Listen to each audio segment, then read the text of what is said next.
Hey guys, this is Tauna, and today we're going to be talking about alternate commanders. Obviously, precons are a huge thing in Magic the Gathering's Commander.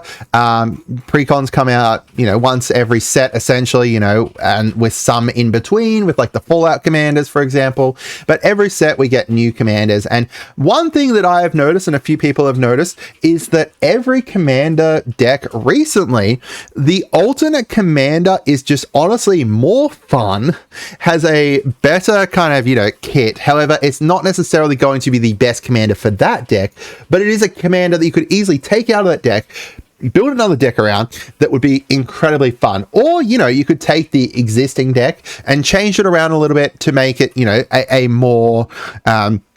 a more interesting deck, in my opinion. Obviously, this is, my opinion and stuff like that, but I just wanted to talk a little bit about alt commanders, because I think that if you're a new player, checking out, these kind of commander decks and stuff like that, it's good to think about the fact that, in each of them, you're not just getting that one kind of face commander, so you're not just getting, Yuma with it, but you're getting other characters within it. You can try out switching your commander at any time. No one is legally going to stop you from running a different commander in charge of your precon. You can switch them at any time, which is really fun and really interesting. It's a nice way to kind of mix it up while also keeping that kind of precon flavor in case you're, in case you're playing and you're just playing against other people with precons. It's really an interesting way to do that. Now, the other thing is that these commanders may need to have, some changes to your deck and stuff like that. I'll talk about those in a little bit, but overall, I think that the kind of secondary commanders are a really interesting thing to look at. So the first one here we're going to look at is the Desert Bloom one. So Yuma obviously is around, getting lands into your graveyard, kind of cheating him out a little bit with that, and then creating some green plant warriors from there. But in other news, you've got other commanders in here as well. You've got Hazazon, which is a very interesting card. Allows you to be able to play deserts from the graveyard. Goes very well with Yuma. If you went more into, sacking your deserts and stuff, then you've got that option of having Hazazon as your actual commander there. He's an older commander though, so I'm not going to kind of, focus on him being the kind of replacement face commander. But Kiri is a new commander that could make a very, very interesting deck around. Now, this existing precon, not so much. There are a fair few plants things in here, which aren't too bad. And you can, return lands and stuff like that. But in regards to like plants and tree folk and, lands, you've got a lot of options.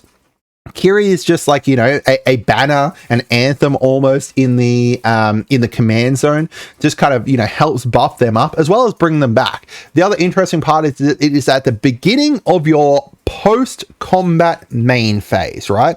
So you attack, one of your plants dies, you get to bring that back straight into your hand straight away, which is really, really cool.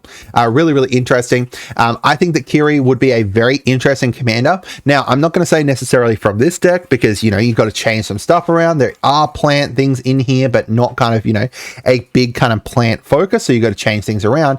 But I think that honestly, Kiri is just more interesting. And you'll find that with a lot of the precon alt commanders is that so far they are more interesting. I guess the thing is that the face commanders are there to kind of, bring new players in and stuff like that because they are relatively straightforward in most kind of circumstances. And then the alt commanders are ones that you kind of, you grow into kind of thing. If we look at Grand Larceny, we've got Gontai here around stealing things and dealing combat damage and stealing things with that. However, the alt commander down here, Felix 5 Boots, makes it so that you get to double all those combat damage triggers. That is a very, very interesting ability. Has not been around before. Some people were talking about the fact that this could have potentially been like a different, like almost Mardu or something like that, commander instead. But I find it interesting that it's Sultai, personally. Green, black, blue. There's lots of very interesting, like the ninjas and stuff like that that are doing combat damage triggers. And Felix, honestly, is just a card that you could build really interesting, a really interesting deck around. He obviously will work as the commander of this deck because there is a lot of cards in here that are deal combat damage and stuff like that. Gontai as well is another one of them. And it allows you to shift your focus from the stealing aspect to the dealing damage kind of aspect there. We've got Stellar Lee, so quick draw. Stellar Lee obviously around, you know, casting 2 spells, and then you get exile, and then you can play cards and copying stuff. However, personally, I think that the alt commander is... Where are they? Well, my brain's not working. Oh, down here. That's right. They're very expensive because they cost 2 less. That's right. Eris, I think, is just more interesting. Flying, prowess, create dragon tokens. It's a very interesting kind of deck to build kind of around. And honestly, even in the actual precon, right? Even in the actual precon, without changing anything, I think that Eris is more interesting than running Stellar Lee as the commander, which is probably going to be controversial, but I think that Eris is also just a little bit more new player friendly as well, because it's just, you know, cast every second one, create a dragon, right? While Stellar Lee is like, when you cast, exile something, then you can copy stuff, etc., etc. So I'm actually surprised that Eris is not the face commander of this deck, but I guess they wanted a more humanoid one. And then finally, we've got Olivia. Olivia works really well for the deck, but with changes, I do think that Vihan is a more interesting commander here, making it so all your treasures come alive, become construct assassins, and also all your outlaws get vigilance and haste. Obviously, he will work, you know, if you just switch him as the face commander, but there's not a huge, like, you know, there's a kind of a treasure focus, but it's not a huge kind of treasure focus from this. So you've got to kind of, you know, build it a little bit more treasury and, you know, change some stuff to make more treasures. Something like Revel in Riches or something like that would be very interesting in this deck. However, even like, you know, just straight up changing him, I think that he would be more interesting than Olivia, but Olivia is stronger. Now, this isn't obviously exclusive just to the OTJ precons.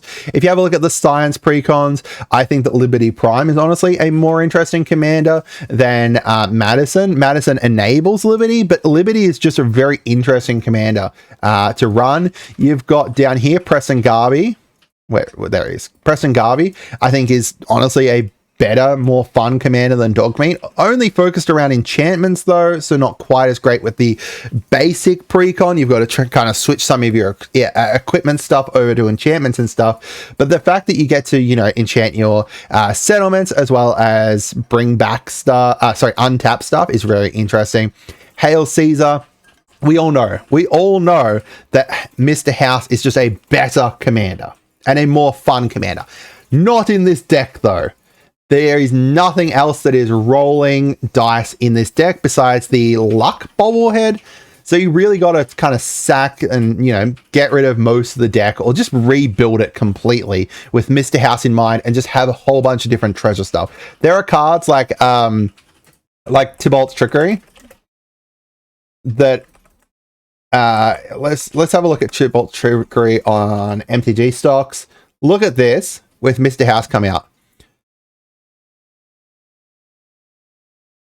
It's going to go up.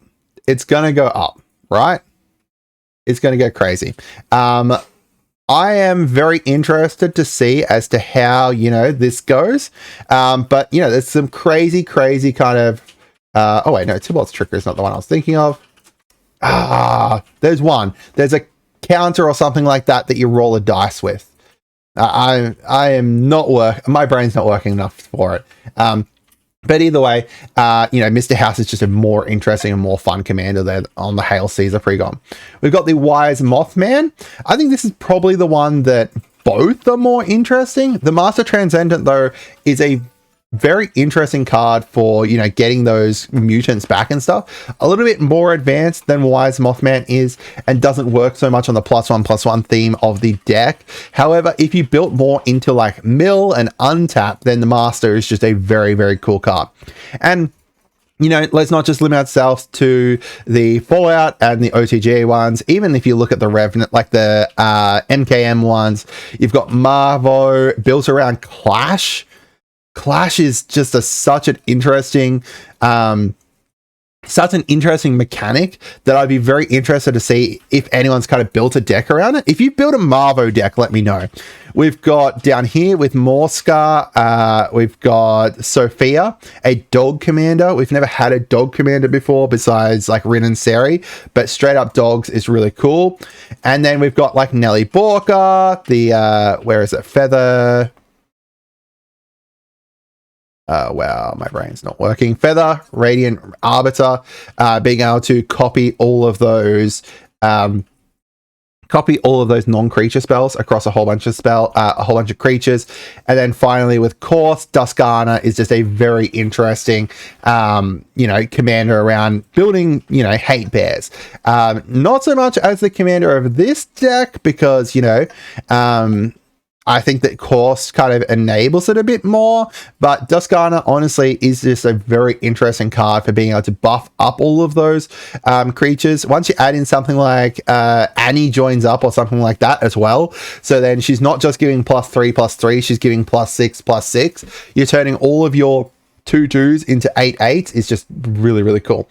But yeah, I just wanted to kind of talk about this a little bit. Let me know down in the comments what you guys think. Make sure you subscribe. We are currently on our way to 2,000 subscribers. We are at like 1,450 or something like that, I checked. If we can hit 2,000 really soon, that would be amazing. I hope you guys had a wonderful day. Goodbye.